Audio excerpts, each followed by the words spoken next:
Thank you. No, that's fine. That's fine. Okay, now does anybody have any questions about clinchers? What? I'm sorry. Anybody have any questions about the clinchers? Now, y'all probably remember this from your first homework assignment, but every time I give you a homework assignment, the very first thing to do will be to read the pages that we discussed. And that's very important because, as I think I mentioned last time, you're only going to remember about 10% of what we talked about in class, okay? So you've got to go back and read it or you'll forget things. Yes, Claire? We're doing a keyword outline for this, correct? We always do keyword outline. Let me explain this right now. And it says it on your homework page. There are 0 assignments this year that will not start with a keyword outline. Okay, sorry. No, that's fine. And I said that last time, but this is an example of what I mean. You only remember like 10% of what you hear.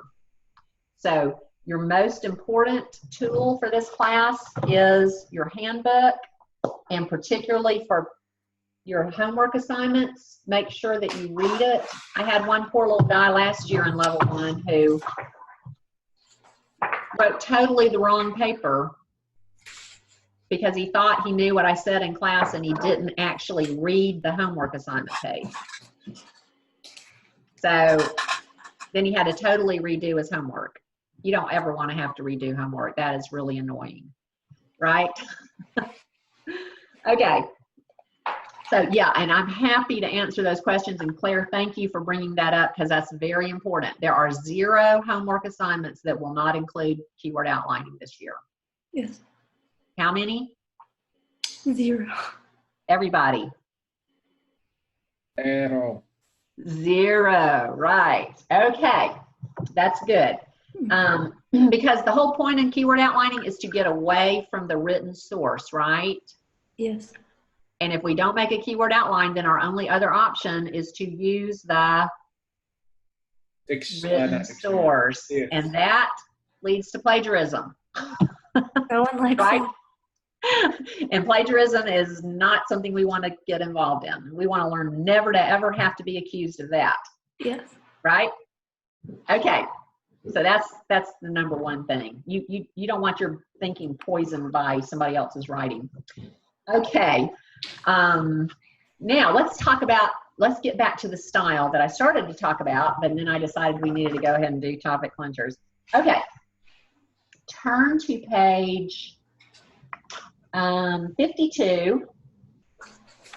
Now I'm just going to go through these first few things really quickly, and we can talk more about them later. But if you see on page 52, these are style basics on 52 and 53.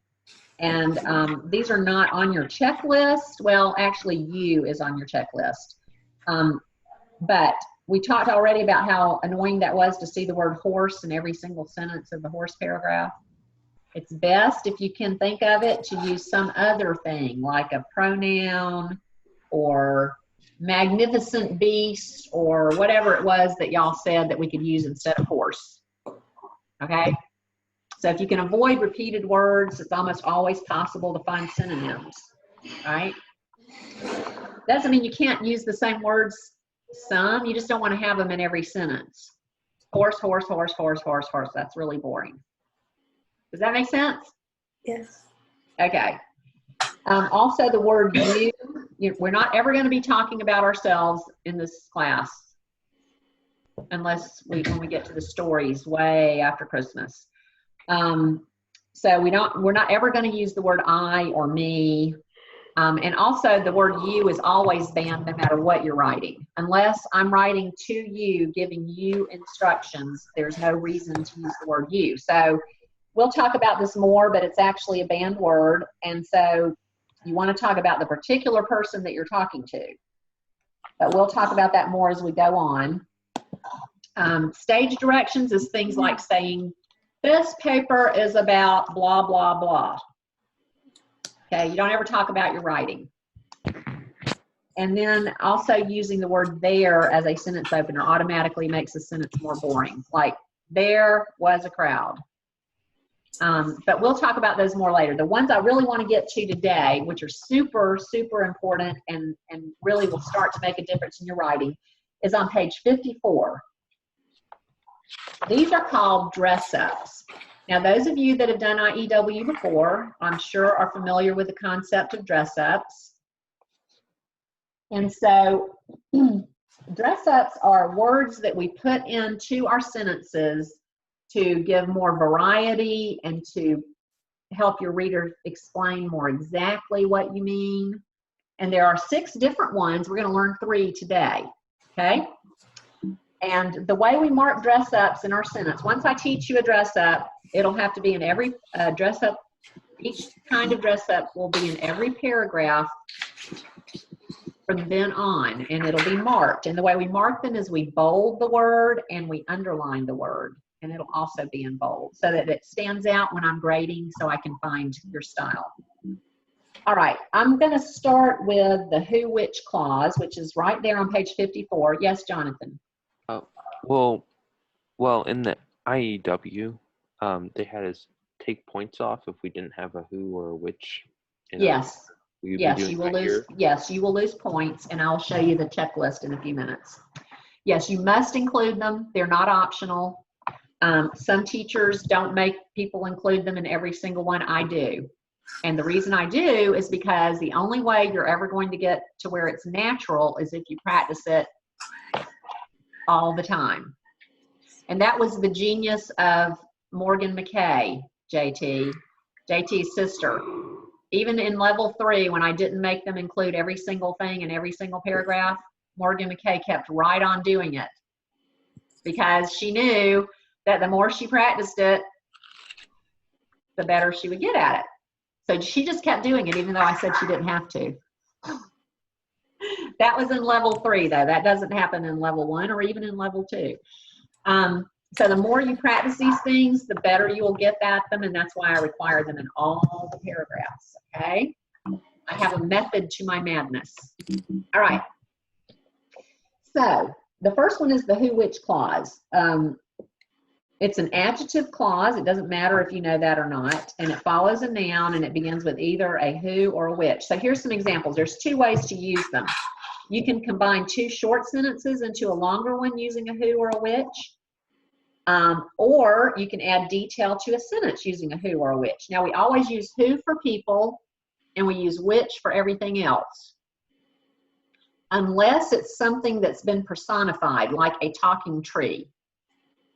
You know, sometimes you read fairy tales, and they'll have talking animals or talking trees, or, you know, if they've been personified, then you use who. But otherwise, you use which for everything except people. And this will make sense to you. If you name an animal, then you have to use who. I figured this out for myself. Nobody told me this. But I have a dog named Pippin. And so if I were to write about Pippin in a sentence and I use his name, I have to use who because it sounds weird otherwise. Listen to this. Pippin, which had been chasing the cat all morning, was tired. Does that sound weird to anybody? Yeah.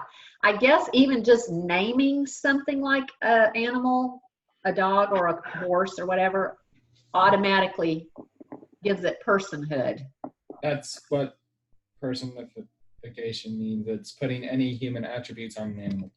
Yes. And so if you're talking about your pet and you name your pet in your writing, then you have to use who.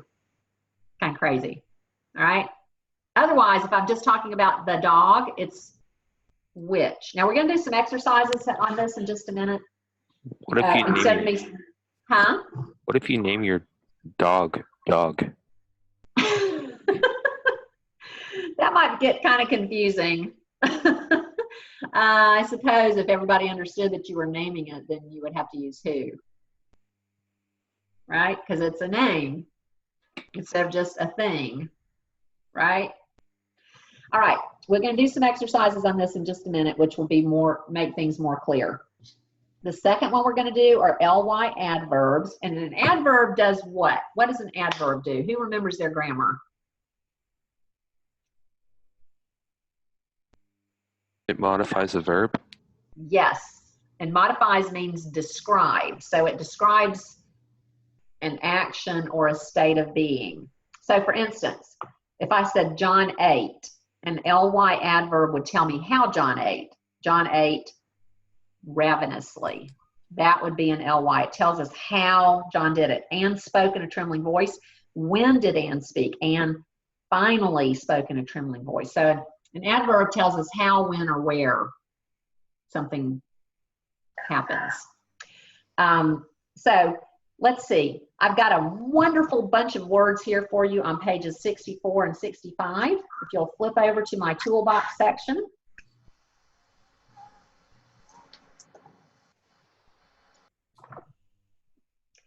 And so here's, these are not all the ly words there are in the whole world, but there's a lot of them. We've got some that are kind of serious ones, I call them the report ones, and then we've got some that are more general. Yes, Claire? Which page is it? 64 and 65. Okay, thank you. So now we're going to do this sentence. I blankly ate. And I want everybody to look through the words on page 64 and find a word that describes how they ate. Rapidly. Okay, say the sentence for me. He rapidly ate his Yes. dinner. Yeah, okay, that's great. You can make it very simple with just I. I rapidly ate. I rapidly ate. Okay, Jonathan Dyson. I neatly ate. There you go. What? All right. Somebody else. Caroline. Dreamily. Dreamily? Yeah, I can see you doing that. You wish That you sort of had goes better along food. with mine. I absent-mindedly ate. Sophia. Dramatically ate my anime. All right. Let's see. Everybody needs to do one. JT? I calmly ate. Okay. Good I'm one. not a person, so, well, at the moment. Let's see. We still need Claire and Evan and Curtis. Curtis. Oh, I can't hear you. He carefully ate his supper. He carefully ate. Okay. He was Super. poisoned. All right, Claire.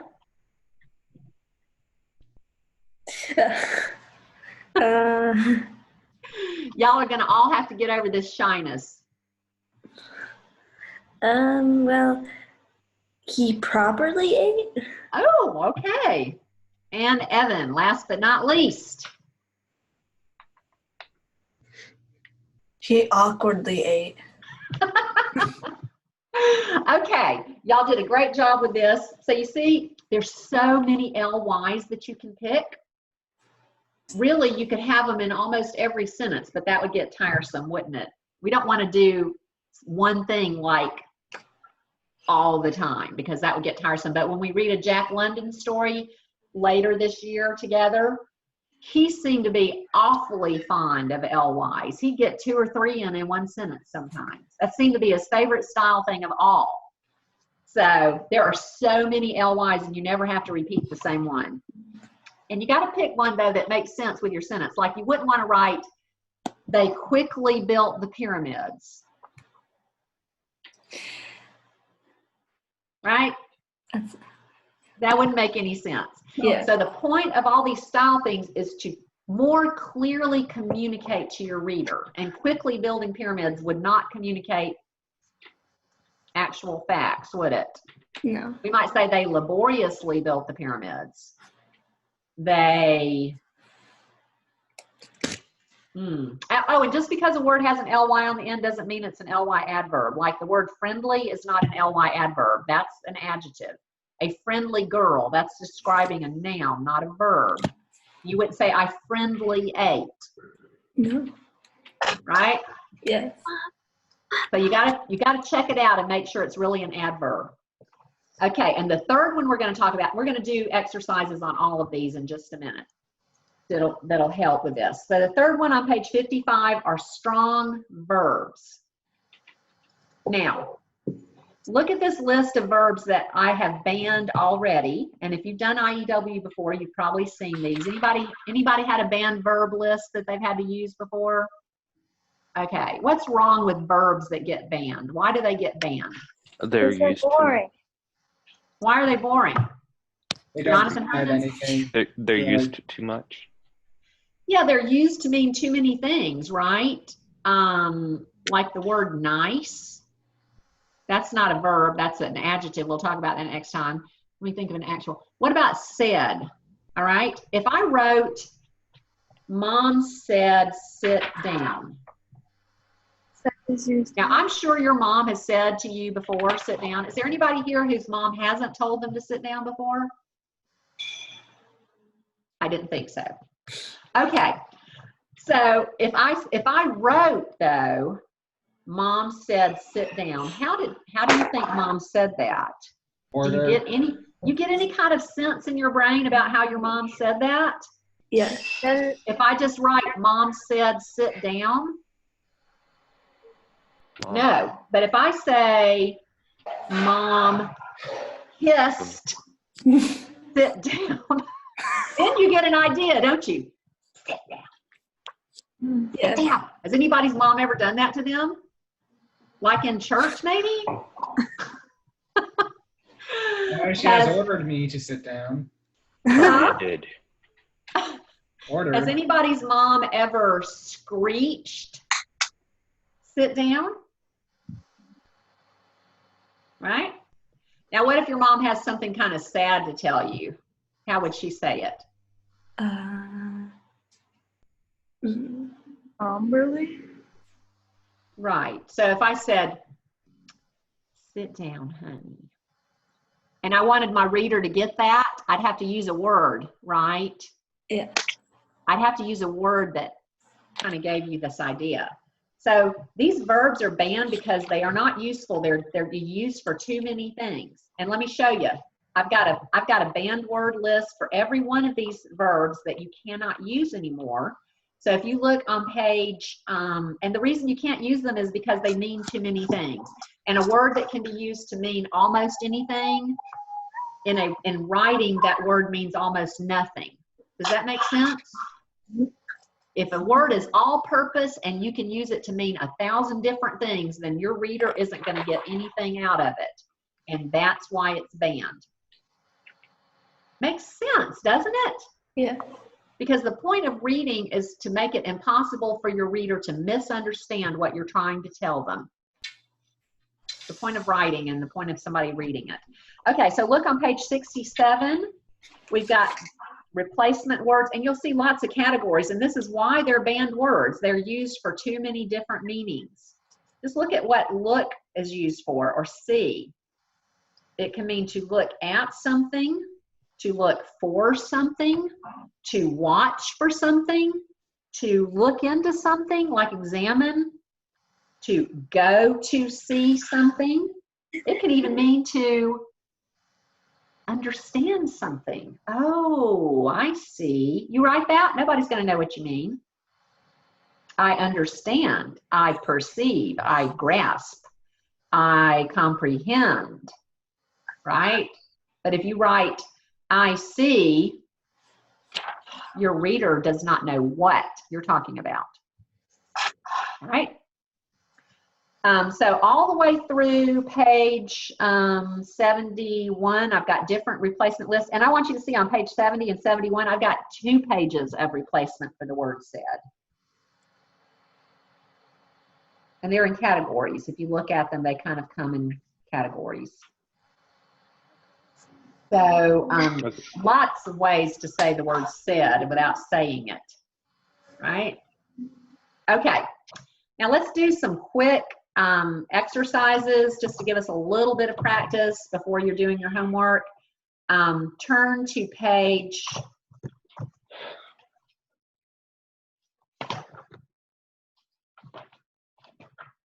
98. Has anybody here ever been to the Okefenokee Swamp? Anybody ever visited it? It's right on the border of Georgia and Florida. And it's a fascinating place. And so I wrote this about one of the plants of the Okefenokee. So let's see. There should be enough for one of us, everybody, to do one. Curtis, you do sentence number 1. JT, you do sentence number 2. Y'all just circle the number you're supposed to do. We're going to go through these really quickly. Caroline, you do sentence number 3. Jonathan Dyson, you do sentence number 4. What page is this? 98. Nini. Oh, I was on 89. Are we supposed to pick any of the words in the parentheses or just those are? You may pick the word you like the best. All of them will fit, okay? Jonathan Herndon, you do number 5. Claire, you do number 6. Alright. Sophia, you do number 7. Evan, you do number 8. And I'll do number 9, and then somebody can do number 10. Okay, What page is this on? page 98.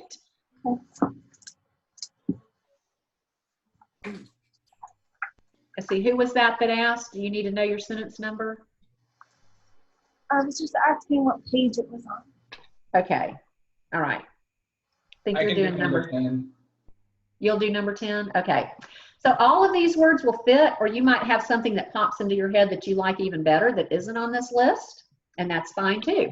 I just want you to understand what the possibilities are with LYs. There's no reason to use the same old tired LYs all the time, like quickly. I had to ban that one time with my kids, my own kids, because they were having everybody do everything quickly.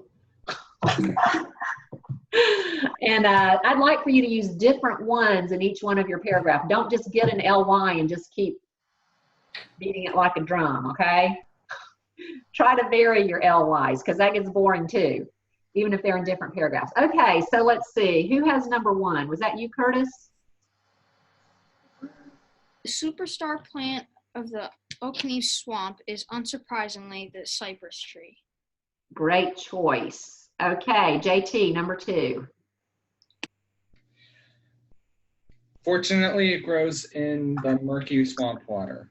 Okay, JT picked a different word that wasn't in there. And is that okay? Yes, it is. All right, let's see. Caroline, number 3. Knobby cypress knees annoyingly stick out of the water so the plant can breathe. Annoyingly. Oh, I do love the word annoyingly. It's wonderful. Okay, let's see. Jonathan Dyson, number 4. Cypress woods is staggeringly popular because of its beauty and durability. Wow, great word. And that is absolutely true. It is staggeringly popular. It's also very expensive. Okay, Jonathan Herndon.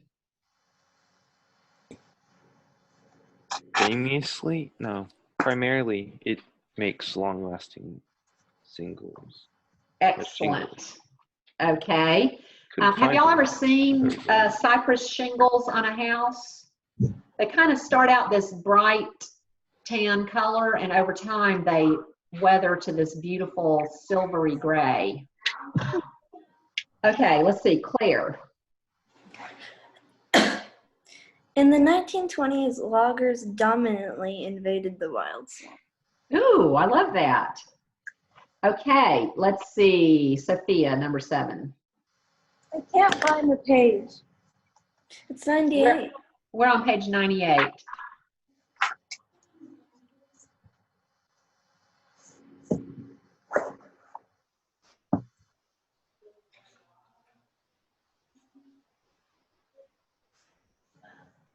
Have you found page 98? Yeah. So which one? Do I read the 7th one? Yeah, do number 7 and pick out one of those LY words.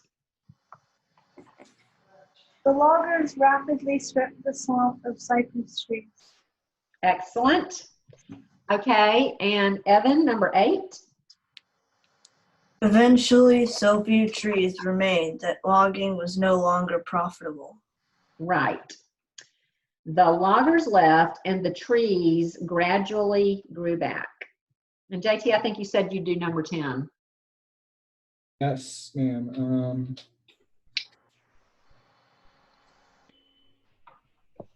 Now visitors eagerly enjoy kayaking the Okefenokee beneath the enchanting cypress trees. Can I just say though that placement seems a bit weird though, for me at least. Maybe with eagerly it does. I think blissfully with what, Blissfully enjoy. You could put the blank after the verb, and sometimes it'll sound better before the verb, and sometimes it'll sound better after the verb. You have to just sort of listen to it and see how it sounds. Okay? Yeah, because I was playing through all the words and I was like, this doesn't seem to fit very well for me. So. Okay, well that is called the art of writing, JT. Right? You want to listen to what you write, and one good way of listening to what you write is after you write it, you can read it out loud, or even have your mom read it out loud to you and let you listen to it. And that's the art of writing. Good job. And that's an excellent point, JT. Okay, let's do the who which on the next page, because the who whiches do tend to be the most challenging. There's two ways you can do it. You can combine two sentences with a who or a which, who for people, which for animals or other nouns, or you can add more information to a sentence. So we'll do a couple of these because we're running out of time.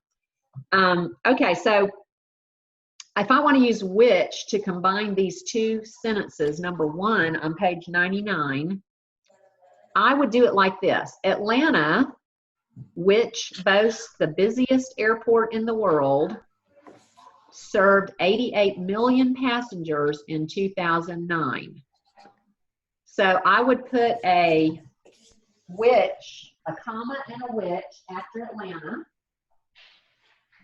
Let me show you how I would do this. Instead of just writing the whole thing out, I'll show you. Atlanta, comma, which boasts the busiest airport in the world, comma, and then you have to get rid of it if you're going to combine them. So look how I did this. Can y'all see that? Oh, okay. You see what I mean? Atlanta, comma, which boasts the busiest airport in the world, comma, served 88 million passengers in whatever that year was. Y'all see that? Yes. Can everybody read that all right? Yes. So when you do that, you have to put in some commas before the which and at the end of the clause, and then you'll probably have to take out the subject of the second sentence. Now, it doesn't always work the same way, and JT, again, that's the art of writing and listening to what you've said. So who thinks they could do number two? Who could say number two for us if we were to join these two with a who, because this is about people? Caroline, can you do it for us? Native Americans, who are now a tiny fraction of the population, were the only people in Georgia before Europeans arrived.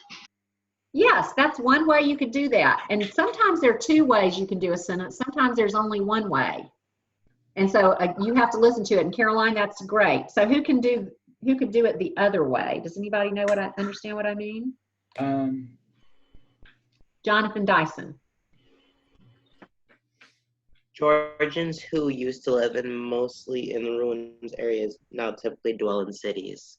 Oh, okay, you did number three. Excellent. Georgians who used to live mostly in rural areas now typically dwell in cities. You had to get rid of the they. That was perfect. And let's go back to number two. Who could do a different arrangement of the sentences for number two?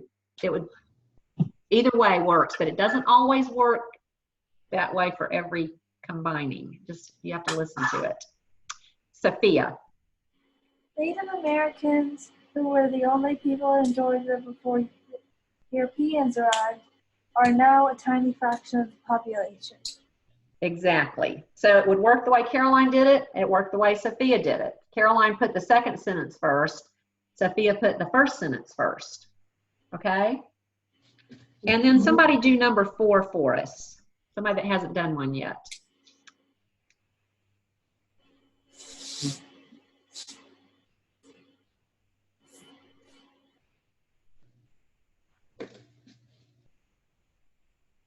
Any volunteers? Okay, have you done one yet? Let's see, Claire. Okay. The state's first newspaper, which was started in 1763, was called the Georgia Gazette. Great. Okay, so that's one way you can do a who which. You can put two sentences together using a who or a which. Another thing is just to add information to a sentence. So listen to this. The settlers began clearing the land. The settlers who blah, blah, blah, blah, blah, began clearing the land. Now, some of y'all are doing history, and you probably have some idea of some information that could go here. The settlers who blah, huh?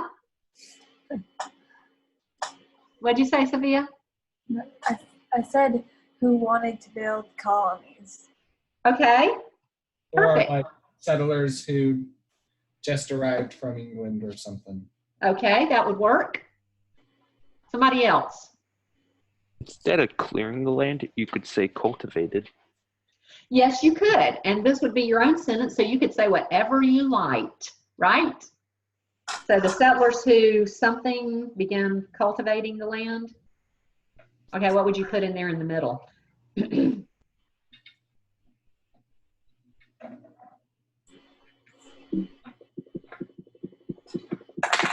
Oh, I gotta let y'all go. Let's do the next one because I think everybody can do this one quite easily. The students groaned. The students who blah, blah, blah, blah, blah, groaned. Everybody has to do this one. So let's just go ahead and get started. The sooner you do, the sooner I'll let you leave. The students who didn't like math tests groaned. Excellent. Caroline. The students who desperately despised math groaned. Oh, math is getting a big hit this time. Okay. I love math. Next. I can't say it. Let's see. The students Jonathan. who despised the class groaned when it started. Okay, I want to ask which class. Let's see. Who else? Let's see. We still have Curtis, Jonathan, Claire, Sophia, and Evan that need to chime in. Jonathan. The students who wanted to go home groaned. Okay. Sophia. The students who thought they had better things to do groaned. That sounds so realistic. Evan. The students who did not enjoy who which clauses groaned. Curtis.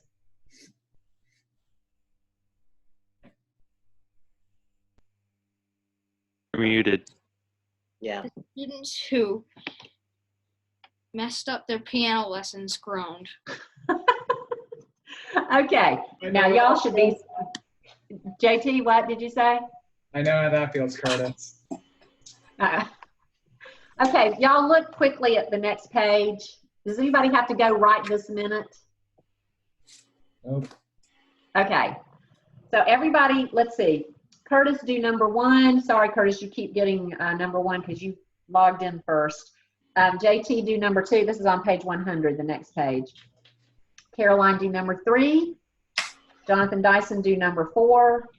Jonathan Herndon, do number 5. Evan, do number 6. And Sophia, do number 7. Looks like we've lost Claire. Okay. Well, no, I'll do number 8. Okay, Curtis, go.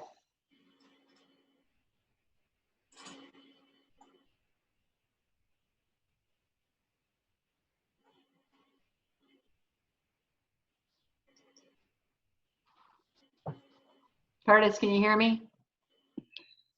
Along Georgia's 110-mile coastline lie 8 clusters of magnificent barrier islands.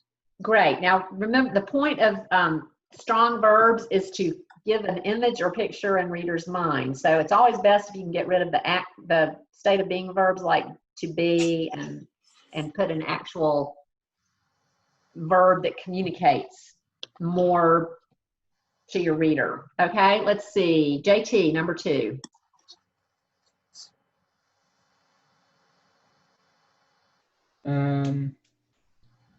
I'm going to add a bit to this, except sand and sediment partially composed the beautiful islands.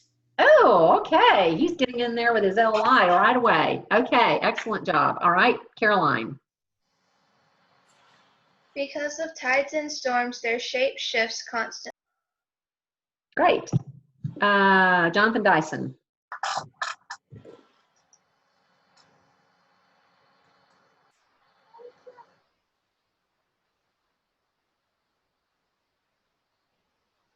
I can't hear you.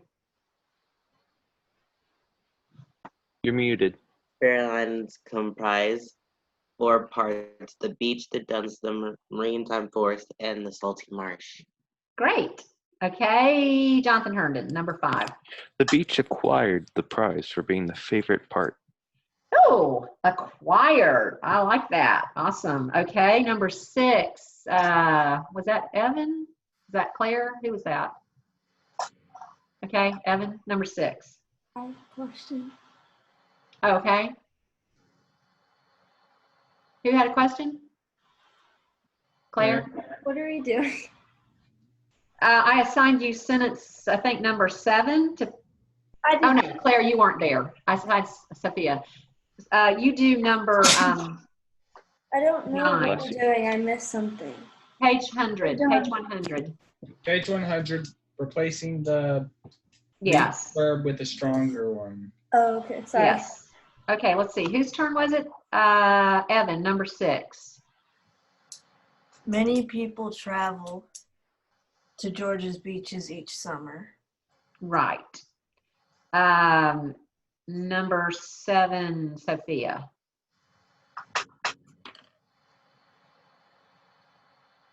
Plants such as sea oats fasten the dunes in place. Great. I love that word for some reason. Okay. You get one of the best ones there, Claire, number 8.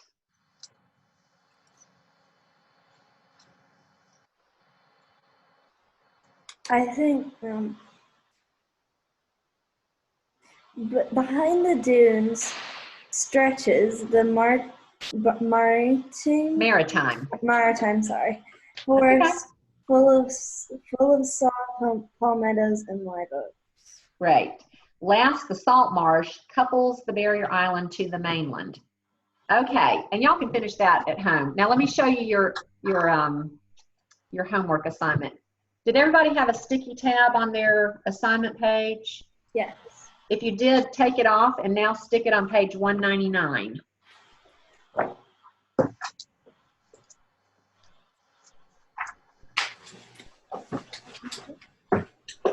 So basically, you're going to go through and read all the pages that we went over. All right. You're going to choose one of the pages that one of the 3 paragraphs on pages 93 and 94. You're going to choose 3 of them that you're going to do for your homework assignment. So when you come back, you're going to have 3 keyword outlines, 3 rough drafts, and 3 paragraphs. And each paragraph is going to have those 3 dress ups we talked about. Flip over and look at the composition checklist. Hold on. On the thing that says we just need to do one of the paragraphs on them. You want 3? When you get finished, you'll have 3. Okay. You'll do the first one on day 1, you'll do the second one on day 4, and you'll do the third one on day 7. So day 1, you're going to do keyword outline, give an oral report and write a paragraph. Day 2, you will add your dress ups and all to it. Day 3, you're going to rewrite it, including your editor's correction, and then you're going to go through that same process 3 different times. Okay. Okay. For some reason I thought that meant what? For some reason I thought there was a typo and you meant to say 3 instead of 1. Well, you can actually decide ahead of time which 3 you want to do, but you don't have. But I want you doing but 1 at a time. Okay.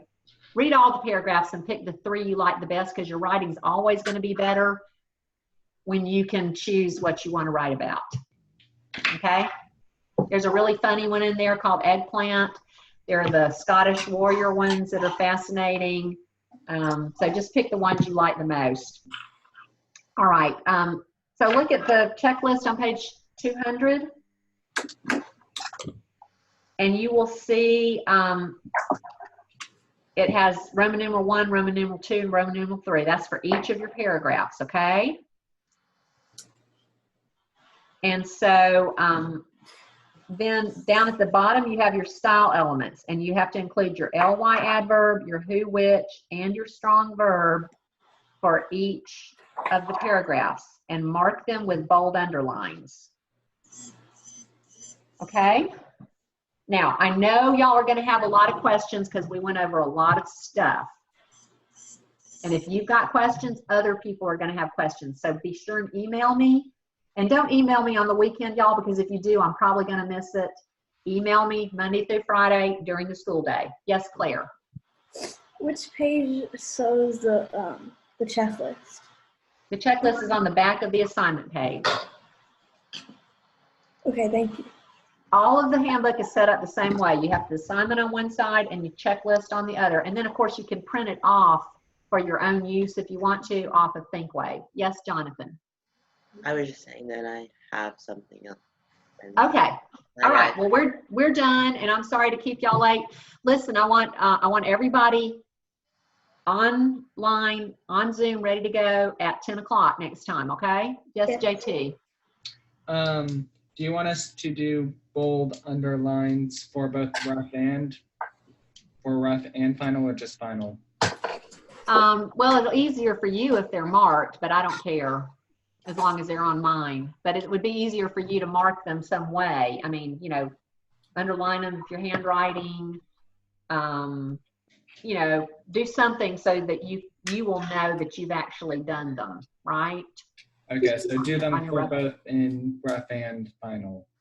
Well, I'm not going to grade you on whether or not you mark them on your rough draft, but it's going to be easier on you if you mark them. Okay. Does that make sense? So you want the bold underlines at least on the final? Yes, it should look exactly like you see on this example page on page, I'll get you in just a second, Jonathan. If you look on this example page on, where are my examples? Sometimes I have trouble finding stuff in my own handbook. Look at the example page on page 120.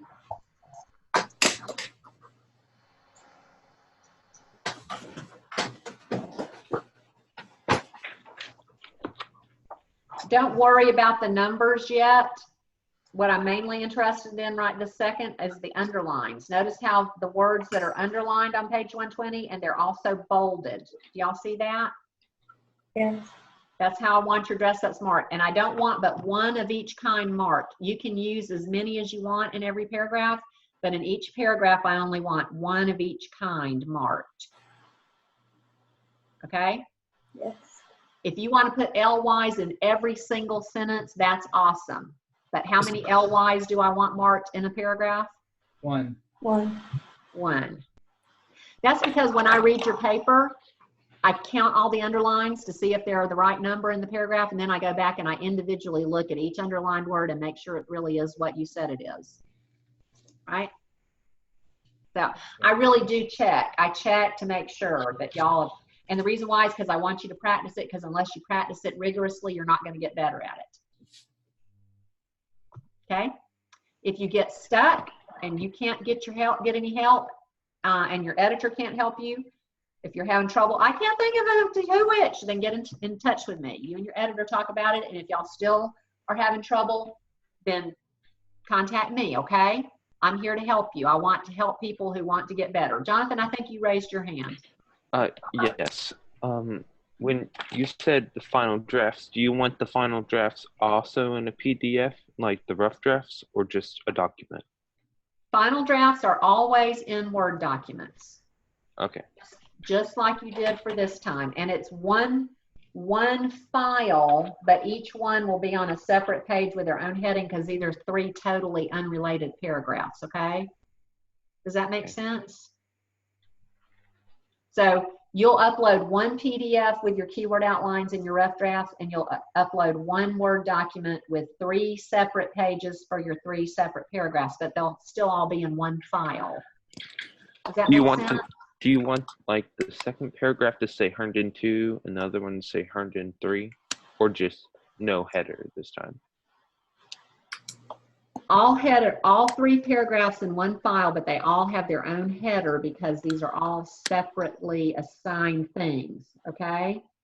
But soon we'll be getting into reports where we'll only have one header for the whole thing because all the paragraphs will be part of the same subject, right? So on my documents, you don't want me to put the my name and then page 1?